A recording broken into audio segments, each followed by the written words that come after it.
Every state in Nigeria gears up for restructuring after Simon Ekpa's move shake them. After two reports from our reliable source, the Nigerian government is pushing to restructure the Nigerian College of Aviation in Zaria by creating 6 regional campuses to improve accessibility and reduce nepotism. Some critics criticizes northern dominance in federal institutions, claiming nepotism limits opportunities for other regions.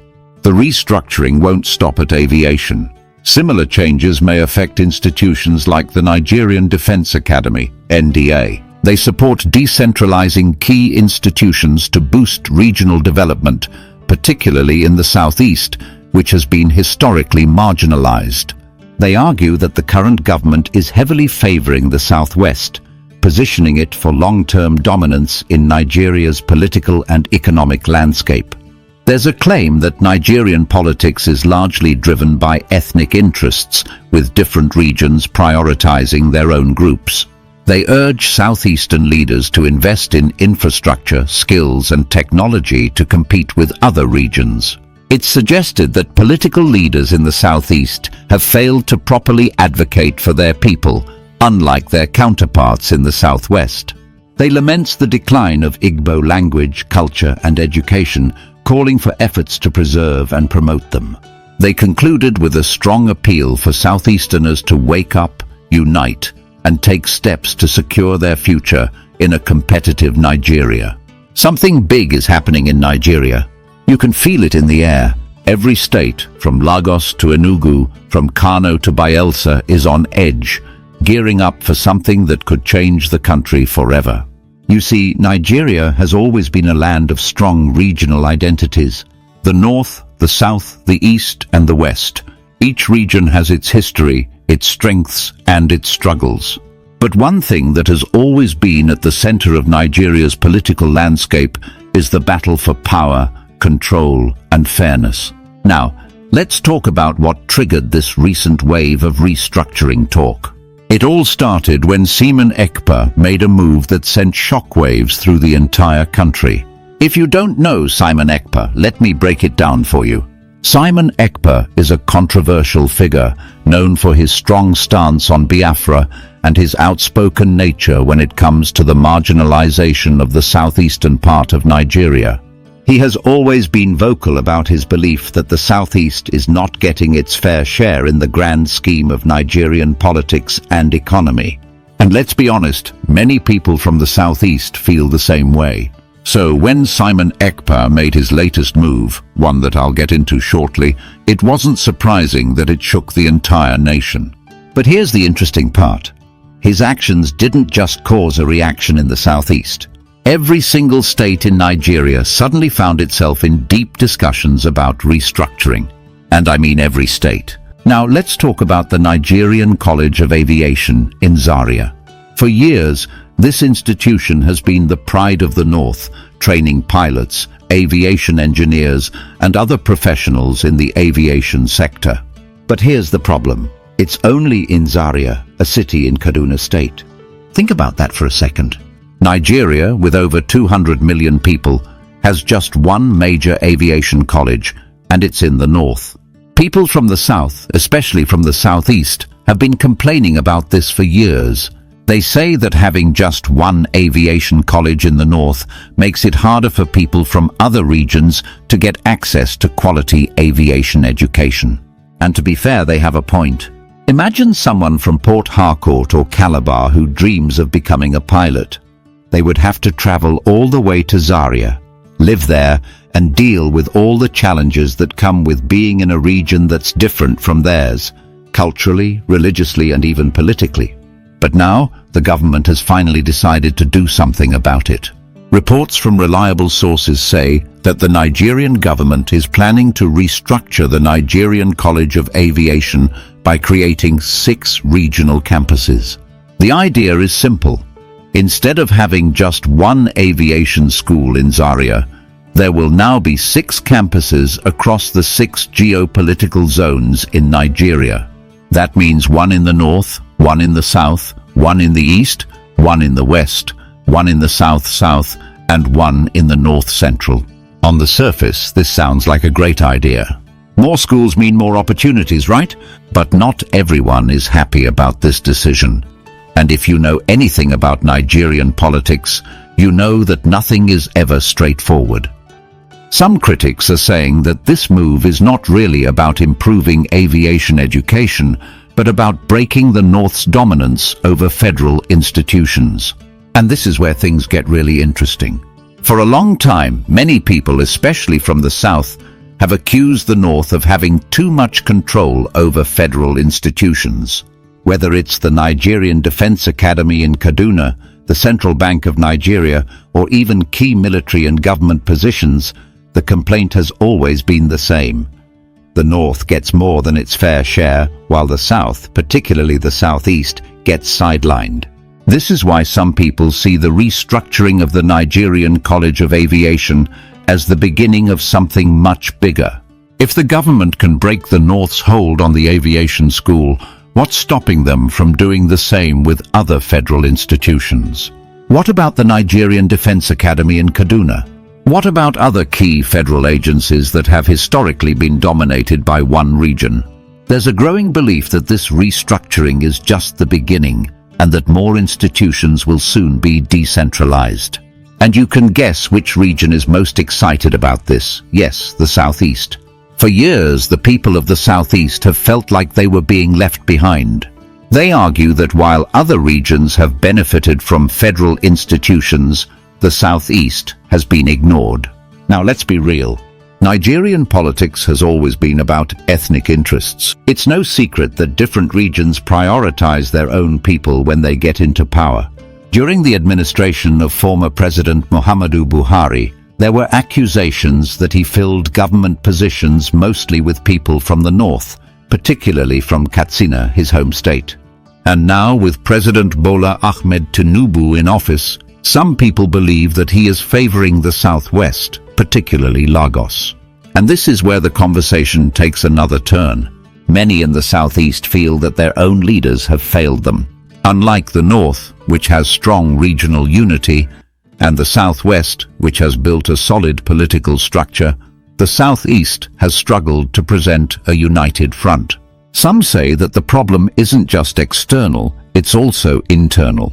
While other regions fight for their people, some southeastern politicians seem more interested in personal gain than in the collective progress of the region.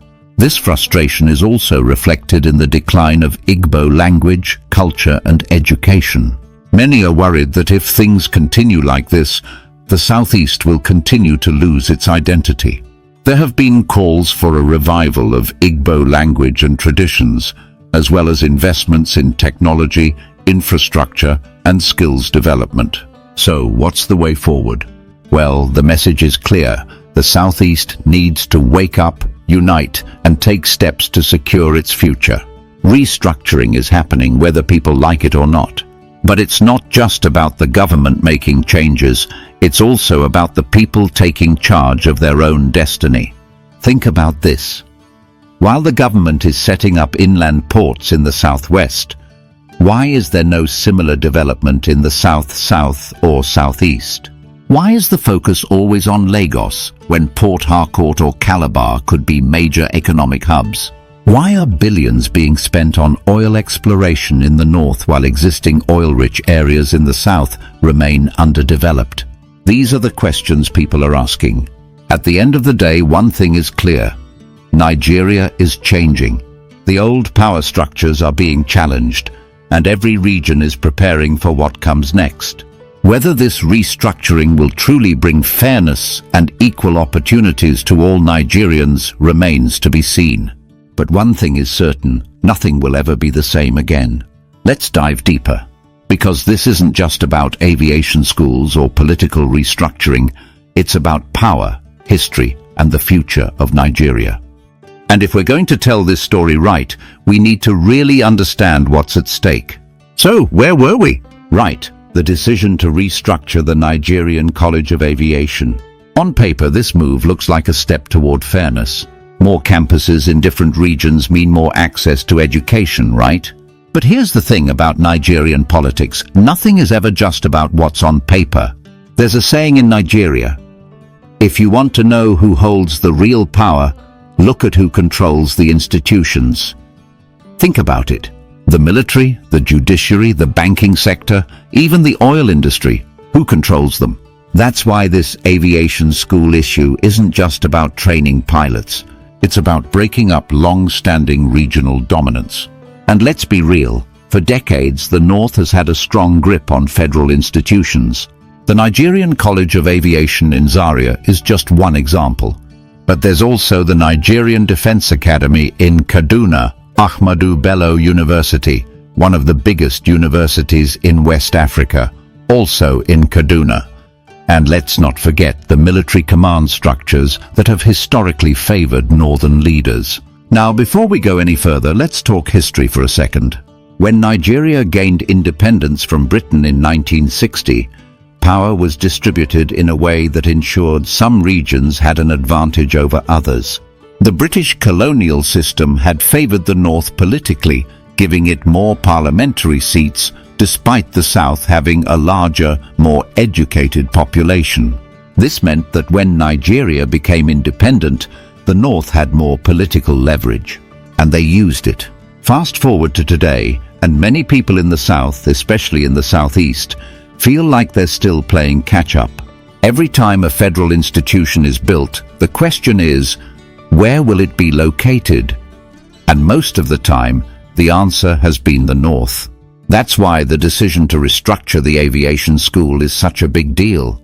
If the government follows through with it, it sets a precedent. And once you set a precedent, it's only a matter of time before people start asking, what else can be restructured? And this is where things start to get heated. The moment news of the restructuring plan broke, the country erupted in debates. Let's start with the North. Many northern elites and political leaders are not happy about this. To them, this isn't just about aviation, it's about losing control. They argue that the Nigerian College of Aviation has been in Zaria for decades and has produced some of the best pilots in Africa.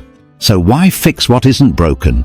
But that's not all. Some northern leaders see this as the beginning of a larger plot to take away key federal institutions from the region. They're already pointing fingers, saying, today it's the aviation school, tomorrow it will be the Nigerian Defense Academy. And you know what? They're probably right. Because once people see that it's possible to restructure one institution, they'll start demanding changes in others. On the other side of the country, in the southeast, people are celebrating. For years, they've been asking for fairness in the distribution of federal institutions, and now it finally looks like things are moving in their favor. But there's also some skepticism. Some people are saying, we've heard promises like this before and nothing happened. Will this time be different? And that's a fair point. Nigerian politics is full of unfulfilled promises. Governments come and go, leaders make big announcements, but when it's time to implement the changes, nothing happens. So while many in the southeast are hopeful, they're also waiting to see real action before they start celebrating too much. This restructuring isn't just about the north and the southeast, it affects the entire country. Let's talk about the southwest for a moment. The southwest has always been unique in Nigerian politics.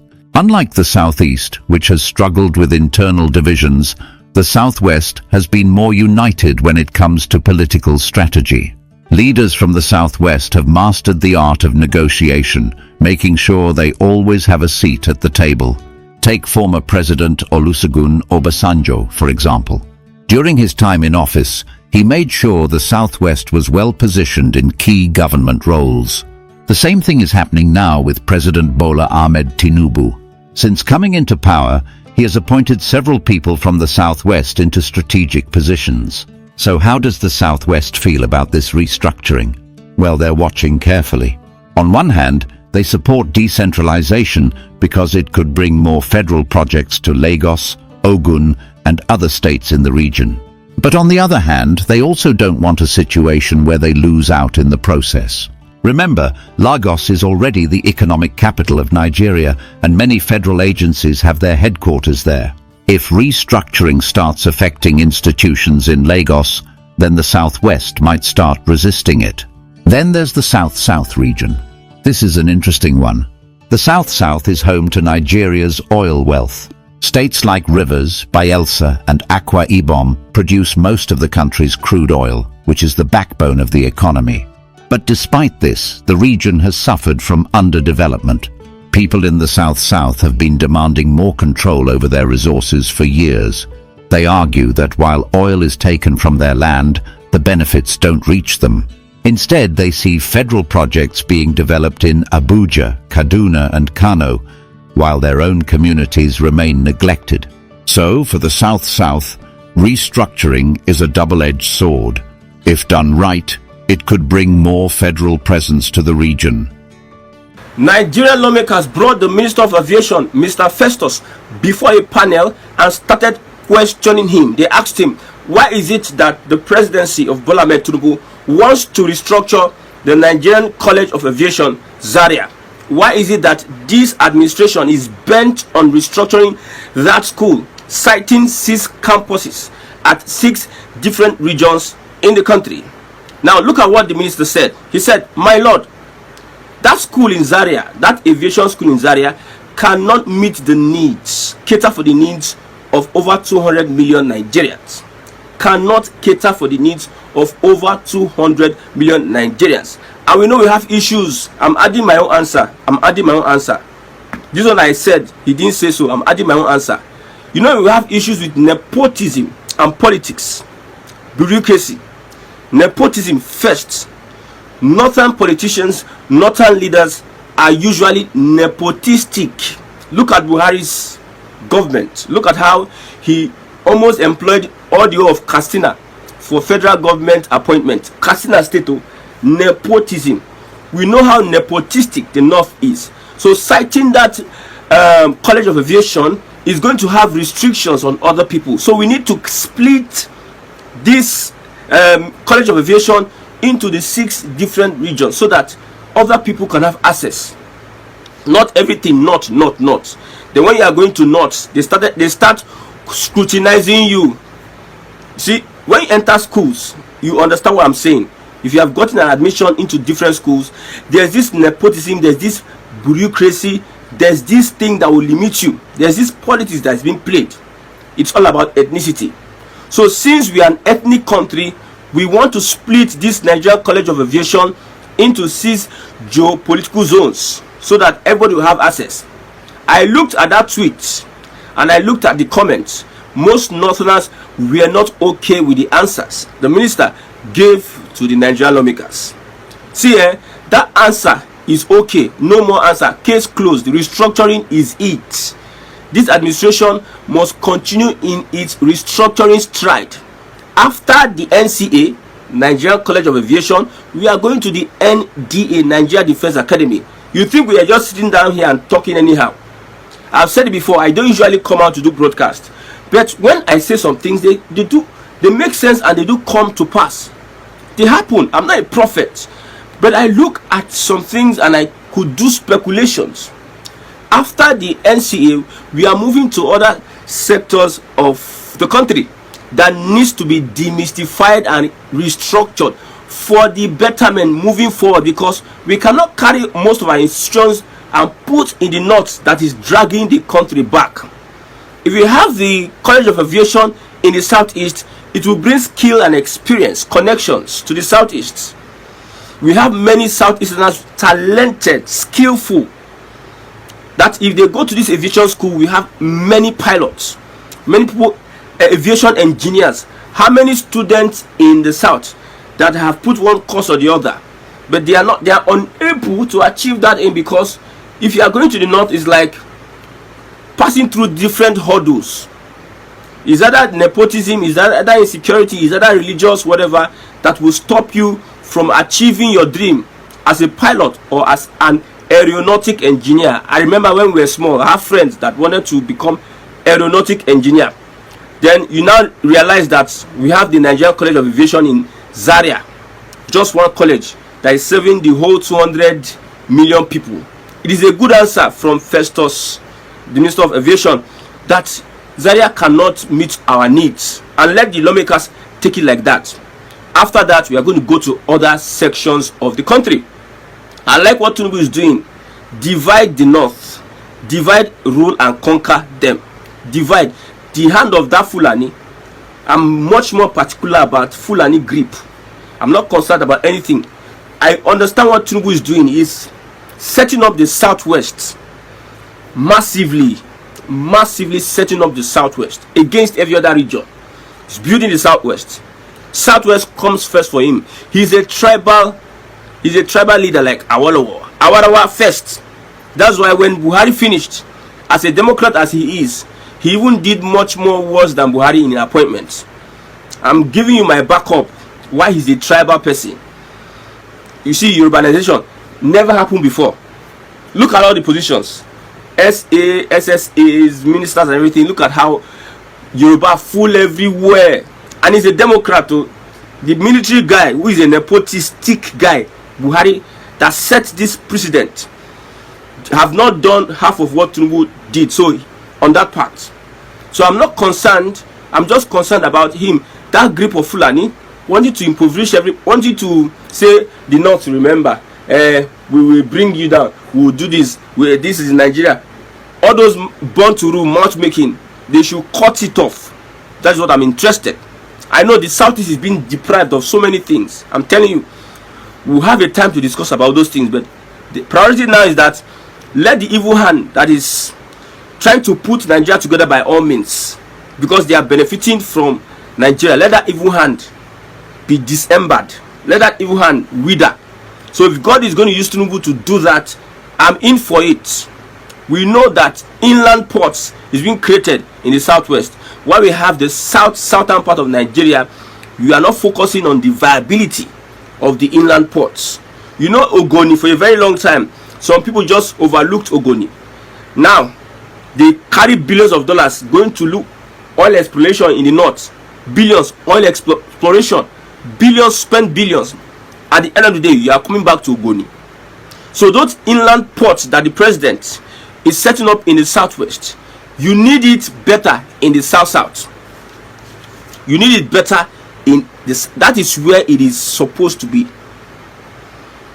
We are Southerners. We are what? We understand what is going on. We understand what the president is doing. He's setting up whatever bill you see that is coming up. He's setting up the Yorubas for greatness. He's setting them up, and I don't blame them. We did not understand the kind of politics that has been played in Nigeria a long time ago. Aguiyi and Nnamdi Azikiwe did not understand that Nigeria was not meant to be united. While Ahmadu Bello was practicing his northernization agenda, Awolowo was practicing Awarawa politics in the southwest. I don't use the word stupid for Azikiwe or foolish. I don't use the word. He was a scholar. He was myopic and blind to the fact that these people are not interested in one Nigeria. You are forcing them. Look at Aguiyi. You are forcing them, and you are giving these people effrontery to start now say it is Igbos that never wanted. Igbos, these guys were not representing Igbos at a time. So if you want to lump that, I know that the southwest and other regions are playing politics with that statement that it's Igbos that never wanted Nigeria. They were the ones forcing everybody to join one Nigeria. I know it's politics, but the real deal there is that Igbos never wanted. It was these selfish, myopic leaders, foolish leaders, that took that stance. So everybody needs to realize that people are playing ethnic politics these days. Look at America. Look at Trump. Ethnic politics. If you sit down there and you slack, this guy from Emilokon, he entered. He bullied his way. He signed contracts. He entered alliances. Your turn, my turn. He did all he can to set up his people, and he's setting them up. Look at different ministries, replacing this, put this, replacing this, and most of them are Southwesterners. Replacing this, put this. Now the people, the Southwesterners, will get skill, experience, connection, exposure. These are the things, the benefits of fixing your people in different position of power. Okay, as a graduate of English and Mass Communication, I'm not working in any ministry or minister of whatever, finance, minister of whatever. There are some things that I will not be exposed to some information I will not be privy to, some experiences, some exposure that I will not be privy to. I might be looking at the pages of newspaper and some things I see on the streets and everything, or the schools I went to, or people I interact with. But at that level, the engagement at that level is high, and it's good for you as somebody who studied, who's a graduate from Igbo land. We have very few people at the ministry, the different ministries that are exposed. Because when you want to call somebody that is going to lead the country, a leader, a politician, is somebody that has the exposure. Somebody that, look at Okpebolo. He needs to be in the Senate. Even while he's in the Senate, he needs the backing of some people. Exposure. So Tinubu is giving his people exposure, skill, connection, link, setting up his people for this future. I'm advising my Igbo brothers, whatever you have now, utilize it. Build the foundation of the Southeast. I've told you that Nigeria will not last because everybody is setting a precedence of the ethnic coloration self, the color, whether I know the kind of color, the ethnic coloration. Everybody is about themselves. Every region is about themselves. A bigger lion wants to eat the smaller lion. His dog eats dog. Is survival of the fittest. That's the politics that is being played now. How much do you have to bring to the table? What are you bringing to the table? How can you engage us? Do you have the numbers? You see, the Fulani use the Hausa population, population, and the Middle Belt, use them to negotiate for power and position of authority. Their old Fulani people now rose from the ranks, minority tribal with sense. Those ones are highly nepotistic. A Fulani does not see you as somebody who is in his level. He sees himself as above everybody in Nigeria. The Fulani see themselves as above. One governor said that the Fulani are special people. He was standing with bandits with gun, saying that thing. The Fulani are special people. So the Fulani does not see you as himself. No, he sees you as below him. Even if he's living in the bush, or he's rearing cows, and you are driving big jeep, or you're living in a skyscraper, he doesn't see you. He sees you as less of a human being. To him, you are lesser than him. And that's how Islam sees someone that is not a Muslim. Islam, if you're not a Muslim, they look at you as this one, rich. So everybody, the Igbo people, whatever you have, we have been saying it, invest in the Southeast. You start the investment now, creative investment. You think it might not yield. It's for the future. Look at how the Southwest politicians gather themselves and they were thinking ahead, and see where they are today. Although if you take away Lagos, there might not be any Southwest, but they focused on that Lagos and made sure that they secure that Lagos till death do them part. And Lagos is like Nigeria. Lagos, there's no state in Nigeria that is not represented in Lagos. There's no single state. So the Southwest politicians were wise enough to come together, unify themselves. I told you in my former broadcast that no insecurity can happen without the politicians having a hand in it. But there in the Southeast, we have governors, we have senators that are triggering insecurity, that are part of the insecurity because of whatever ambition. Politicians, they ride on sentiment, ideology to perpetrate crime. The ideology in the Southeast is Biafra, and they will now infiltrate the ranks of Biafra, bring a Bwagu, and do all sorts of things, fighting against themselves. In Imo State, see how politics is being played. Why APC will stay long in Imo State.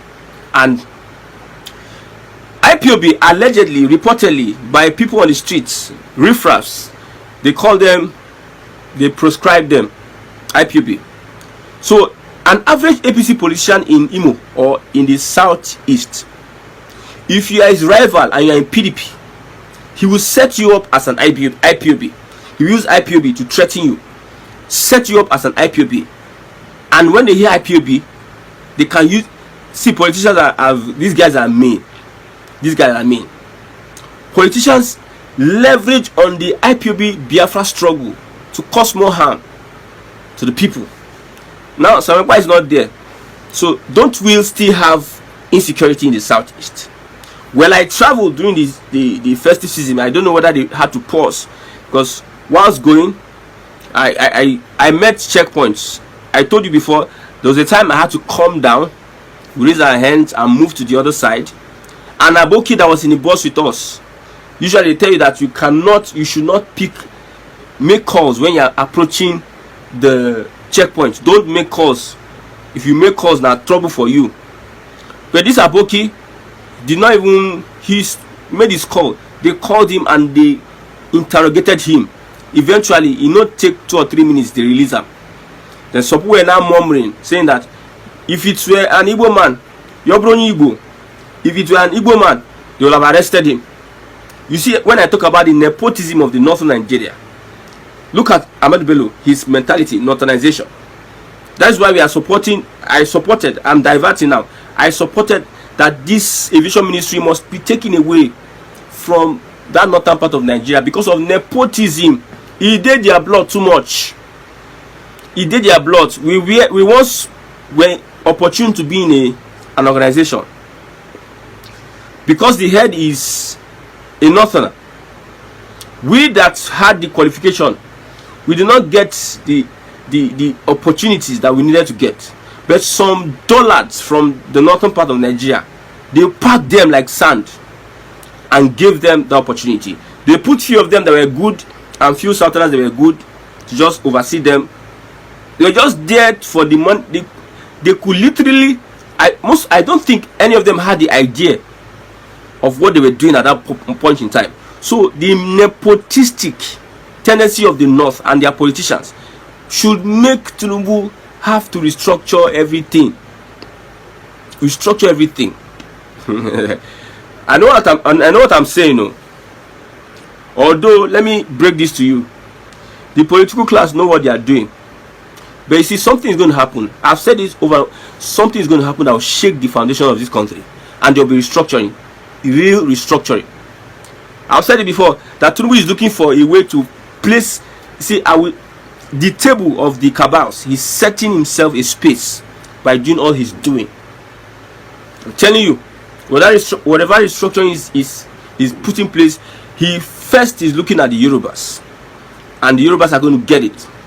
Igbo politicians, Igbo governors, whatever that you have from this mere geographical expression called Nigeria, utilize it and build the structure of Igbo land. Utilize it. Now, it cannot be too late. Other regions are waking up. The Southwest have woken up long time ago. It's the Igbos that opened their eyes to start waking up. And every other tribe in Lagos and other places, they have started waking up. I've told you, if you don't want to hear, you might go back home empty. Because there are laws and legislation that these Ronu people are trying to bring together. And the hatred and jealousy is still there since 1967, I'll be 60, whatever. The hatred and jealousy is still there, my brother from the southeast. Go and think. Tell Chuko Kabiama to open your mind and think on how you can develop the southeastern part of Nigeria. Our governors and politicians, whatever allocation that you have, try and use it to invest in the people, invest in technology, invest in skill acquisition. The reasons why America will control the world is because they have technology that no other person has. Some other people don't have. They have the doggedness, the size, the technology.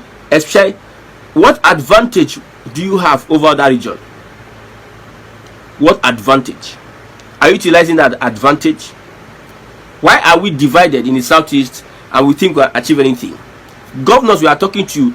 The little allocation that you are getting from this mere geographical expression, use it to build the foundations of the southeast. Invest in the people. Don't be like Umahi that built an airport and that airport became useless to the people. Don't be like Wike that built flyover all over.